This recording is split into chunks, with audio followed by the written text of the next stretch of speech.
उत्तर प्रदेश के पीलीभीत में आज जिला प्रशासन और पुलिस विभाग ने संयुक्त रूप से राजकीय ड्रमंड कॉलेज में मॉक ड्रिल का आयोजन किया। इस अभ्यास का उद्देश्य नागरिकों को आपातकालीन परिस्थितियों से निपटने के लिए तैयार करना, अफवाहों से सतर्क रहना था।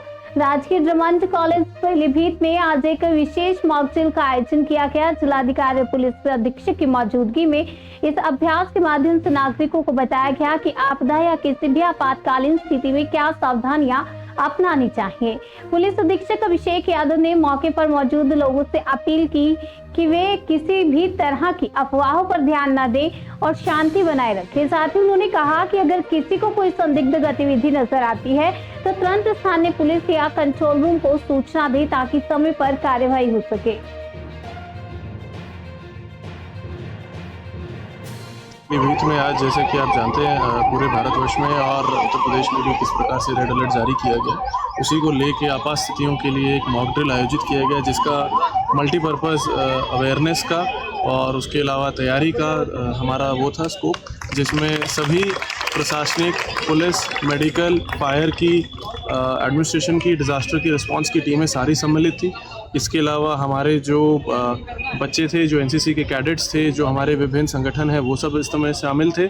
और इसका मल्टीपर्पज़ एक ऑब्जेक्टिव था कि भाई हम अवेयरनेस भी क्रिएट कर सके कि यदि कभी ऐसी स्थिति उत्पन्न होती है तो उसमें क्या क्या करना है, कैसे आपको जो सायरन वार्निंग के लिए बजाए जाते हैं, एयर सायरन जिनको कहा जाता है, उसमें आपको किस तरह से रिएक्ट करना है।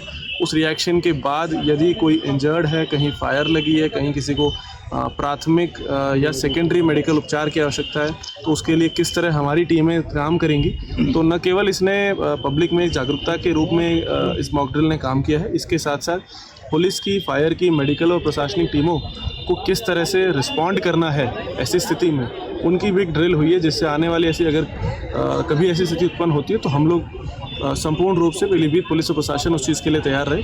तो ये इस चीज़ के लिए आज इस तरह की मॉक ड्रिल। नेपाल सीमा सटी हुई है, ऐसे में क्या क्या बरती आ रही है? देखिए, नेपाल बॉर्डर पे जैसा कि आप लोग देख रहे हैं, जनपद पीलीभीत में लगातार पिछले 7-8 दिनों से ही हम लोग अलर्टनेस मेंटेन करे हुए हैं। डीएम साहब के द्वारा, मेरे द्वारा, इसके अलावा हमारे additional SP, ADM, CO, SDMs और इसके अलावा जो हमारी क्या कहते हैं एसएसबी की टीम्स हैं, एसएसबी के जो ऑफिसर्स हैं, कमांडेंट हैं, यहाँ पे डीआईजी और आईजी साहब आए थे कुछ दिन पहले, उनके साथ भी एक जनपदीय लेवल बैठक करी गई थी। तो लगातार हम लोग बॉर्डर्स को अपने मॉनिटर कर रहे हैं, हमारी टीम्स मॉनिटर कर रही हैं। Joint patrolling with Nepal armed police force is also being done by us. तो लगातार उस चीज़ को भी हम लोग मॉनिटर कर रहे हैं। सर, आज शाम को एक पुलिस ब्लैकआउट का कार्यक्रम कर रही है, किस तरीके का कार्यक्रम है, लोगों को क्या संदेश देने की कोशिश? देखिए, वो भी एक जॉइंट पुलिस और प्रशासन का कार्यक्रम है, जिसमें ये है कि अगर ब्लैकआउट की रिक्वायरमेंट कभी किसी आपात स्थिति में पड़ती है तो उसमें क्या किया जाएगा, उसमें क्या प्रोसेसेस रहेंगे, तो उसका भी अवेयरनेस और एक ड्रिल, दोनों पर्पज से उस चीज़ को किया जाएगा।